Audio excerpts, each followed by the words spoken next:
예, 이번 시간부터 우리 근로소득에 대한 수입 시기부터 정리를 한번 해보겠습니다. 자, 우리 근로소득에 대해서 수입 시기 중에 우리 잉여금 처분에 의한 상여금에 대해서 어떻게 할 거냐라는 부분인데요.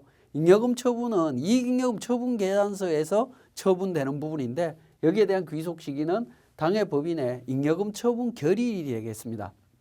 잉여금 처분 결의일은 23년도 이익잉여금 처분 계산서 상에 처분 확정일이라고 나올 건데요. 그 처분 확정일이 다음 연도 2월 달쯤이 됩니다. 그래서 24년도 2월 달쯤으로 정리가 될 거고요. 그러면 24년도 근로소득에 해당이 된다라고 보시면 되겠습니다. 그 다음에 24년도 이익잉여금 처분 계산서는 처분 확정일이 25년도 2월 달이 되기 때문에 25년 근로소득이 된다라는 겁니다. 이 처분 확정일이라고 하는 부분은 주주총회 여는 날이다라고 이해를 하셔도 될 것 같습니다. 자, 그래서 이익잉여금 처분 계산서를 보면 상단에 우리 처분 예정일하고 처분 확정일이라고 하는 부분이 있는데 요 날짜 기준으로 귀속 시기를 정하겠다라는 겁니다. 그래서 만약에 배당금이 있거나 그러니까 임원에 대한 상여금들이 이렇게 포함이 되어 있을 때 요 금액들은 관련되는 처분 예정일, 확정일 귀속 시기로 이해를 하시면 될 것 같습니다.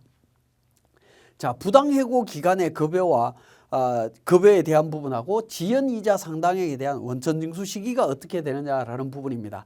우리가 직원을 해고했는데 법원 판결에 의해서 부당해고에 해당이 된다라고 하면 부당해고 기간에 대한 급여에 대해서는 근로소득으로 거기에 대한 지연이자 상당액에 대해서는 기타소득으로 분류하도록 되어 있습니다.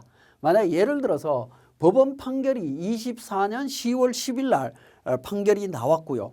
해고 기간이 21년부터 24년도까지다라고 하면 21년부터 24년도까지에 대한 급여와 이자 상당액을 지급하도록 되어 있습니다.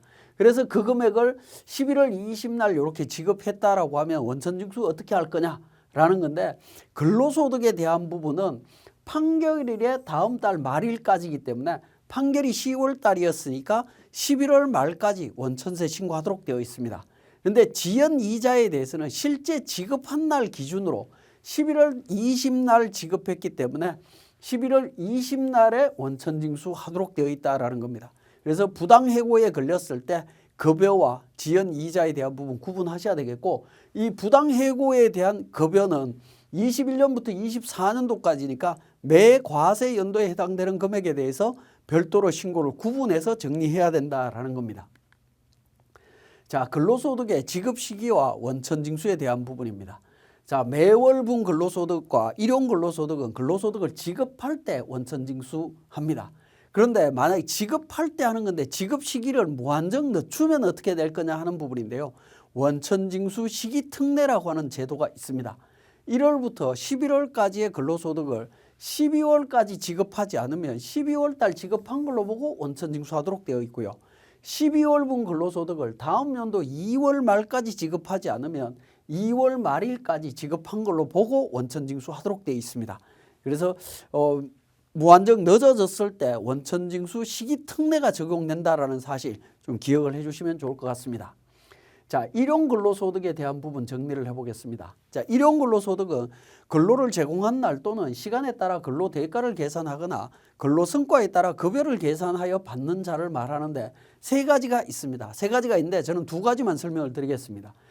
건설공사에 종사하는 자 같은 경우에는 동일한 고용주에게 1년 미만 고용되어 있으면 일용직으로 인정이 됩니다.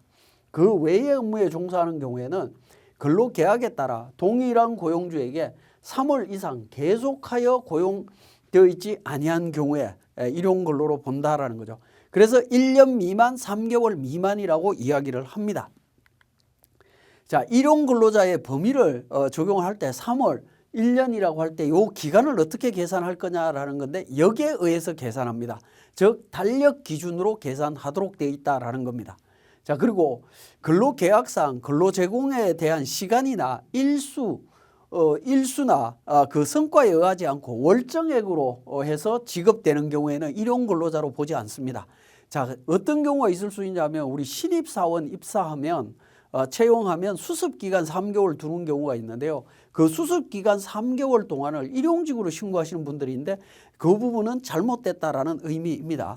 일용직이 될 수가 없습니다. 왜냐하면 시간이나 일수에 따라서 계산하는 게 아니죠. 월정액으로 정해져 있는 월급의 70%, 80%를 지급하는 규정이기 때문에 일용직이 될 수 없다라는 거 기억을 해 주시고요.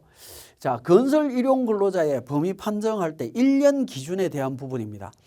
자, 8월 5일 날 입사해 갖고 24년 8월 4일까지 근무했다라고 하면 1년 미만이냐 하는 부분입니다. 1년 미만으로 볼 거냐 아니면 1년 이상으로 볼 거냐라는 부분입니다.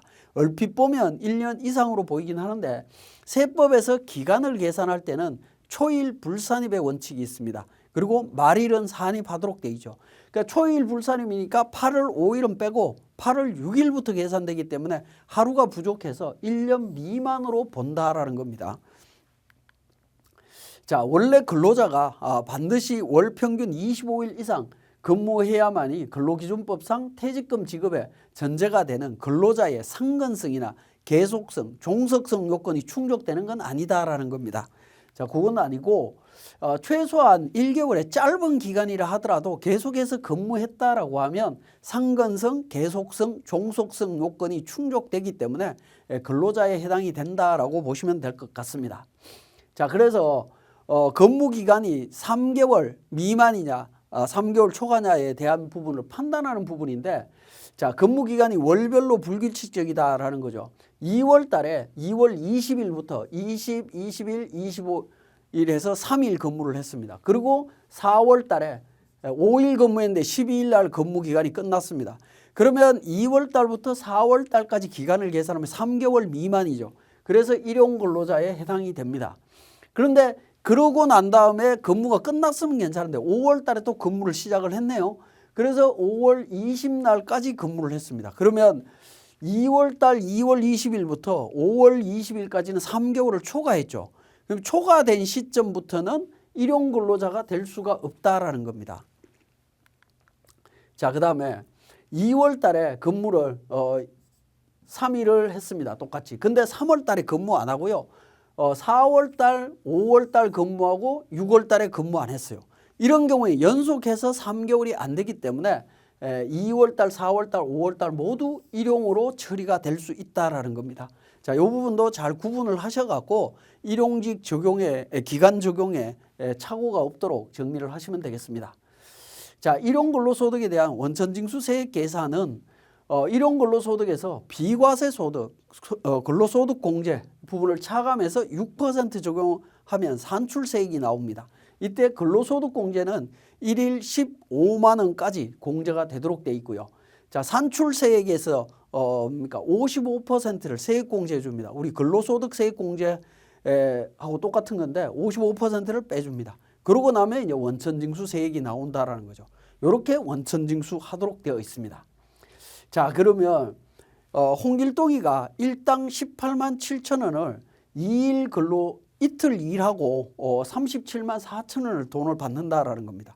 이때 원천징수 어떻게 할 거냐라는 건데, 동일한 고용주한테서 매일 지급받는다라고 하면 18만 7천 원 기준에서 15만 원을 빼면 3만 7천 원 남죠. 3만 7천 원의 6%, 거기에다가 세액공제 55%를 빼고 나면 999원이 나옵니다.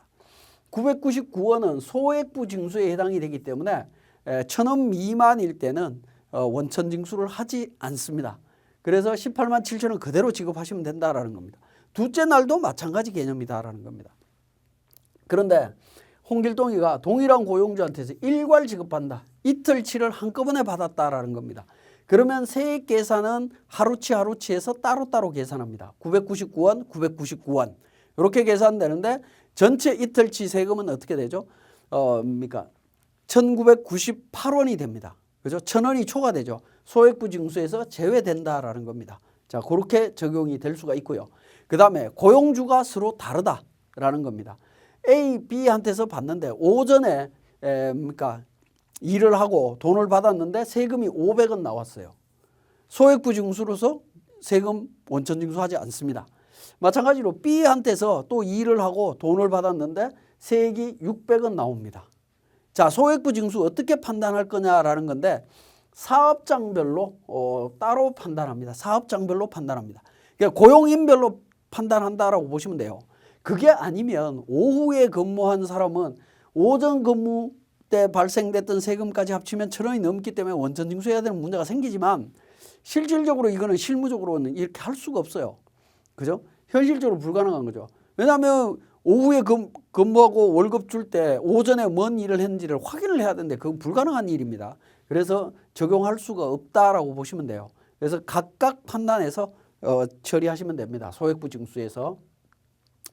자, 일용근로소득 지급명세서 제출 시기가 어떻게 되느냐라는 건데 21년 7월 1일 이후 발생분부터는 매달 말일까지 제출하도록 돼 있다.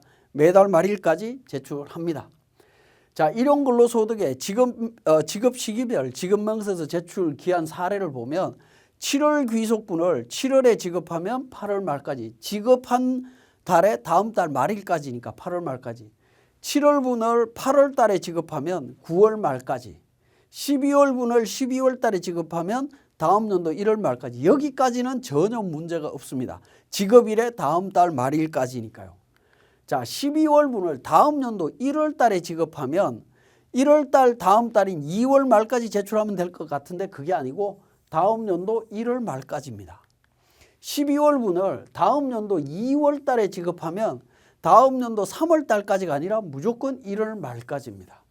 그래서 지급명세서는 12월분을 미지급했다 하더라도 다음 연도 1월 말까지는 제출하도록 되어 있다는 겁니다. 이 부분을 좀 주의를 하셔야 되겠습니다. 자, 일용근로소득 지급명세서하고 근로내용 확인서에 대한 부분입니다. 자, 일용직에 대해서 근로내용 확인서를 제출하도록 되어 있는데 근로복지공단에다가 매월 15일까지 제출하도록 되어 있습니다. 다음 달 15일까지 제출을 합니다. 이 근로내용 확인서는 일용직에 대해서도 실업급여라든가 이런 고용보험 혜택을 주기 위한 겁니다.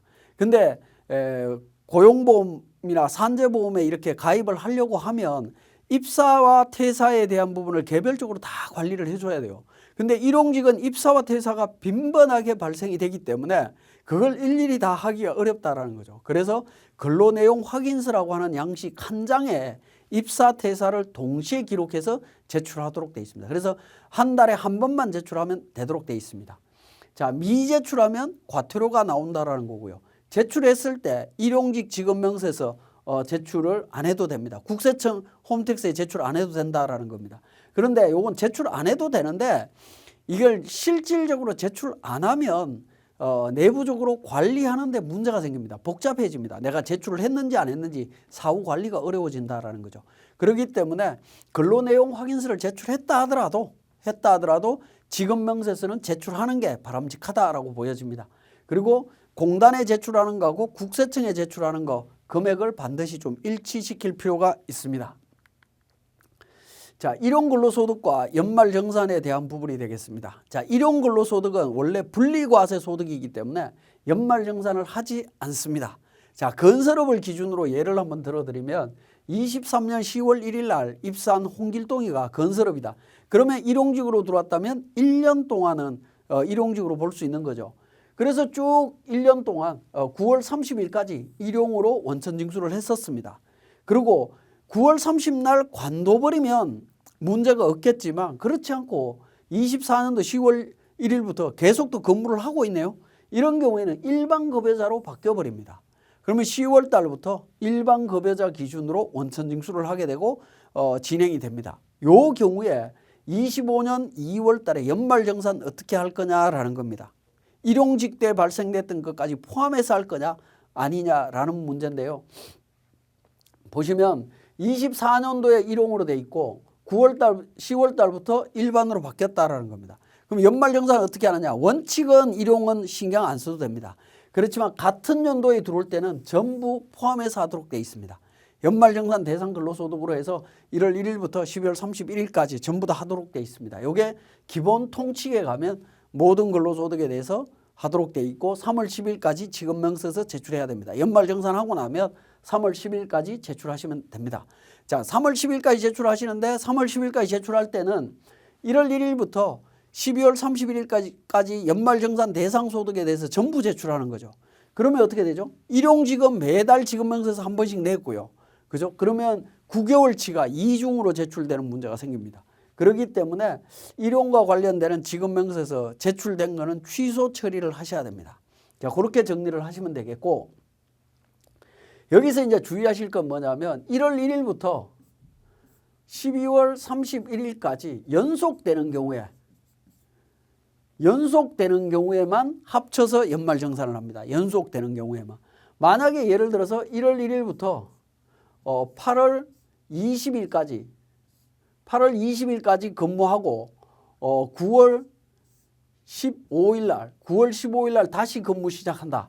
그러면 요 중간이 비어버리죠. 9월 15일이 아니라 10월 15일이다라고 하면 9월 달이 비어버릴 겁니다. 그죠? 9월 달이 비어버리면 1월 달부터 8월 달까지 발생된 거에 대해서는 연말정산할 필요가 없다라는 겁니다. 자, 여기서 일용 근로소득과 일반 근로소득을 합쳐서 연말정산하는 거는 1월 달부터 12월 달까지 쭉 연결되는 케이스입니다. 연결될 때만 합니다. 1월 달부터 7월 달까지 일용으로 있다가 10월 달에 다시 일반으로 근무 시작하면 이거는 구분이 되는 겁니다. 구분이 되는 거고 일용은 분리과세로 가는 거고 일반만 연말정산을 하시면 돼요.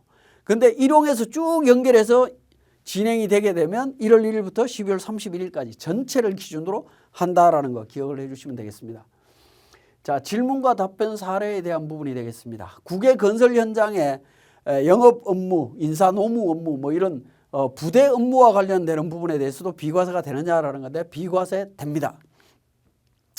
그 다음에 직전 연도 총금액이 3천만 원을 초과하였으나 다른 회사에 이직한 경우에 이직한 직장에서 생산직 근로자에 대한 연장 야간 휴일 근로수당 비과세 되느냐라는 건데 당연히 됩니다.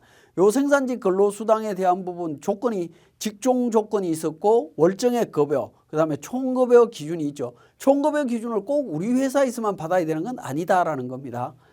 자, 그 다음에 24년 3월 15일에 중도 퇴사하는 경우에 3월에 월정액 급여는 환산하느냐라는 건데 환산하지 않습니다. 그냥 실제 받은 금액 기준으로 적용하시면 됩니다. 연 240만 원 내에서 비과세하는 생산직 근로자의 연장 근로수당 등에 대한 월 한도 20만 원으로 하는 거냐라는 겁니다. 연 240만 원을 나누기 12하면 매월 20만 원이 나오는데 그렇게 계산하지 않습니다. 생산직 근로자 등이 받는 부분에 대해서 연 240만 원이기 때문에 분할해서 적용하는 게 아니다라는 겁니다. 자, 출산 전 후 휴가급여나 육아휴직급여를 받았다면 과세되는 근로소득이냐라는 건데 요거는 회사에서 받았느냐 고용보험 쪽에서 받았느냐에 따라서 달라집니다. 고용보험 쪽에서 받았다라고 하면 비과세가 되는 거고요. 회사에서 받았다라고 하면 과세소득이다라고 보시면 될 것 같습니다. 자, 이번 시간은 여기까지 하도록 하겠습니다.